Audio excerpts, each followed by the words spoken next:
বিগত 15 বছর বাংলাদেশের জনগণের অধিকার হরণের পিছনে নরেন্দ্র মোদী দাদাবাবুদের হাত ছিল।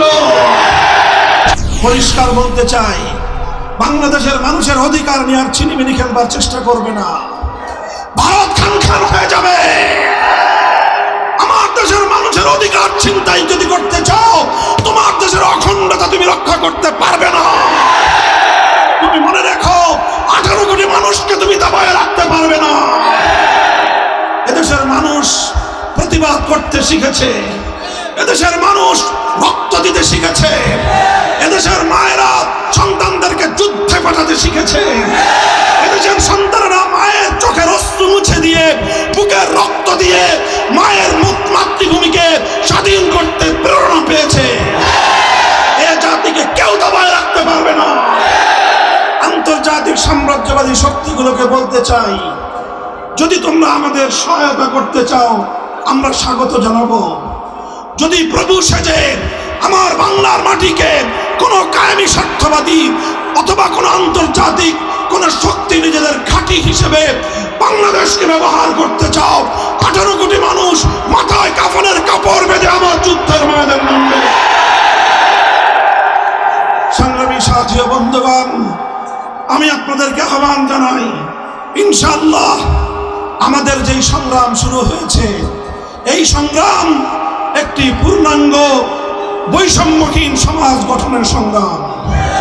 এই সংগ্রাম ন্যায় এবং ইনসাফ ভিত্তিক সমাজ গঠনের সংগ্রাম। রাষ্ট্রীয় সকল প্রতিষ্ঠানগুলোকে ধ্বংস করে দিয়েছিল। বিচার ব্যবস্থার কথা কি বলবো?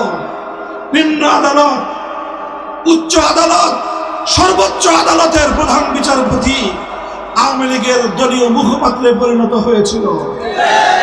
পৃথিবীর ইতিহাসে এমন কুলাঙ্গার বিচারপতি পৃথিবীর ইতিহাস দেখে না। এই সকল কুলাঙ্গার বিচারপতিদের মাধ্যমে বাংলাদেশ থেকে তত্ত্বাবধায়ক সরকার ব্যবস্থাকে সে বিদূরিত করে দিয়ে, তত্ত্বাবধায়ক সরকার ব্যবস্থাকে বিলোপ করে দিয়ে নিজস্ব একতরফা নির্বাচনের মাধ্যমে 15 বছর পর্যন্ত মানুষের ভোটাধিকার হরণ করেছিল। আর মেগা প্রজেক্টের নামে হাজার হাজার লক্ষ লক্ষ কোটি টাকা পাচার করে বাংলাদেশের মানুষের ভাতের অধিকার ছিনতাই করেছিল। এরপর রাতের আধারে যখন তখন যাকে তাকে তুলে নিয়ে গুম করে লাশ পর্যন্ত মায়ের কোলে ফেরত দেয় না। বৃহত্তর সিলেটের ইলিয়াস আলীর সন্তান এখনো কাঁদে। আজও পর্যন্ত ইলিয়াস আলীর পরিবার জানে না তার ভাগ্যে কি ঘটেছে। এই বাংলাদেশ যেটা ছিল সোনার বাংলাদেশ, সেই সোনার বাংলাদেশকে বানিয়েছিল সে খুনের বাংলাদেশ। শাইখুল হাদিস আল্লামা আজিজুল হক বলতেন, আজ বাংলাদেশের যে অবস্থা, এখানে নুনের চেয়ে খুনের দাম কম। আমরা আবার সেই বাংলাদেশ ফিরিয়ে আনতে চাই, যেই বাংলাদেশের জন্য রক্ত দিয়েছিলেন শাহজালাল মুজাররদ ইয়ামানি, যে বাংলাদেশের জন্য সংগ্রাম করেছিলেন শাহজালাল, যে বাংলাদেশের জন্য রক্ত দিয়েছিলেন হাজী শরীয়তুল্লাহ, যে বাংলাদেশের জন্য রক্ত দিয়েছিলেন বীর শহীদানেরা, সেই বাংলাদেশ আমরা গড়ে তুলব ইনশাআল্লাহ। বৈষম্য বিরোধী ছাত্র জনতা মাঠ ছেড়ে দেয়নি। আগামীকাল শহীদ মার্চের ঘোষণা দিয়েছে। আমি বাংলাদেশ খেলাফত মজলিসের পক্ষ থেকে ছাত্র জনতা এই শহীদ মার্চের কর্মসূচির সাথে সংহতি প্রকাশ করছি। ইনশাআল্লাহ যতদিন পর্যন্ত ফ্যাসিবাদের সকল শক্তি বাংলাদেশ থেকে পরিপূর্ণ মূলোৎপাটন না হবে, ততদিন পর্যন্ত আমাদেরকে রাজপথে অবস্থান ধরে রাখতে হবে। আমরা চাই বাংলাদেশ সকল মানুষের অধিকার প্রতিষ্ঠিত হবে।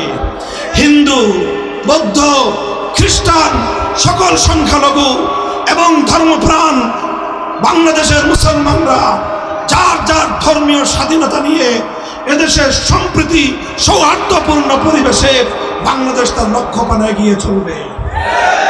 অন্তর্বর্তীকালীন সরকারের প্রতি আহ্বান, 2009 সাল, 13 সাল, 14, 15, 16, 2021, 2024 সালে যত মানুষকে হত্যা করা হয়েছে, যতগুলো গণহত্যা পরিচালিত হয়েছে প্রতিটি হত্যাকাণ্ডের সুষ্ঠু বিচার নিশ্চিত করতে হবে। বাংলাদেশের সাথে ভারতের বন্দি বিনিময় চুক্তি রয়েছে, সেই চুক্তির মাধ্যমে খুনি হাসিনাকে ধরে এনে বাংলার মাটিতে বিচার করতে হবে। যদি সরকারের কেউ কোনো মহল খুনি হাসিনার বিচারকে বাধাগ্রস্ত করবার চেষ্টা করে, তার বিরুদ্ধে বাংলাদেশের মানুষ গর্জে উঠবে।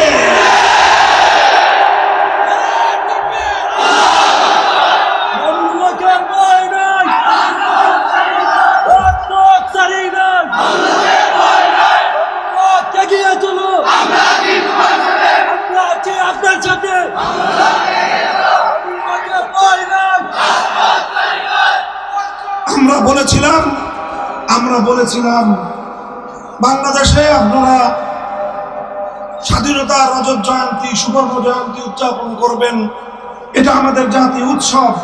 কিন্তু এই উৎসবে নরখাত গুজরাটের কসাইকে আহ্বান করে আমার স্বাধীনতার অনুষ্ঠানকে কলঙ্কিত করবেন না। আমাদের কথা ভালো লাগলো না। আমরা বলেছিলাম আপনার মরহুম পিতার ভাস্কর্য বানায় জাতীয় সম্পদ ব্যয় করে আমাদের ট্যাক্সের টাকা দিয়ে আপনি সাধারণ জাতীয় স্থাপনাগুলোতে, মহাসড়কগুলোতে আপনার বাবার মূর্তি বসাতে পারেন না। এদেশের মানুষ আপনার বাবার মূর্তি বানানোর ম্যান্ডেট আপনাকে দেয় নাই। আমরা মুসলিম জনপদে সড়কের মোড়ে মোড়ে এইভাবে তার বাবার মূর্তি বসানোর বিরুদ্ধে তাকে উপদেশ দিয়েছিলাম। মনে রাখবেন, আমরা কিন্তু হিন্দু ধর্মাবলম্বীদের মন্দিরের কোনো মূর্তির সমালোচনা কোনোদিন করিনি। হিন্দুদের ধর্মাবলম্বী উপাসনালয়গুলোতে তাদের মূর্তি থাকবে, তারা মূর্তির উপাসনা তাদের মতো করে করবে। কেউ যদি সেখানে ব্যাঘাত ঘটাতে চায়, আমরা জীবন দিয়ে তার পাহারাদারি করব। কিন্তু মুসলমানদের জাতীয় সম্পদ ব্যয় করে রাস্তার মোড়ে মোড়ে মুসলমানদের গুরুত্বপূর্ণ স্থাপনাগুলোকে বাবার মূর্তি দিয়ে এদেশটাকে একটা মূর্তির আখড়ায় পরিণত করবেন, আমরা উপদেশ দিয়েছিলাম এটা করেন না, ভালো হবে না। আমার এই কথা আমার ভালো লাগলো না। তিনি আমার বিরুদ্ধে ক্ষিপ্ত হয়ে উঠলেন, জাতীয় সংসদে আমার বিরুদ্ধে বিষোদ্গার করলেন। তার পেটোয়া বাহিনী এবং দেশের মানুষের সম্পদে লালিত গোয়েন্দা বাহিনীর সদস্যদেরকে আমার বিরুদ্ধে ষড়যন্ত্র করবার জন্য এড়িয়ে দিলেন আর আমাদেরকে কারারুদ্ধ করলেন। 3 বছর পর্যন্ত কারান্তরালে আমাকে বন্দী রাখলেন। কি পেয়েছেন আপনি? আপনি মনে করেছিলেন জোর করে এদেশের জনগণের কাঁধের উপর আপনার বাবার মূর্তি বসিয়ে দিবেন। 5ই আগস্ট এদেশের মানুষ প্রত্যক্ষ করেছে, জোর করে মানুষের উপর কোনো আদর্শ চাপিয়ে দেওয়া যায় না।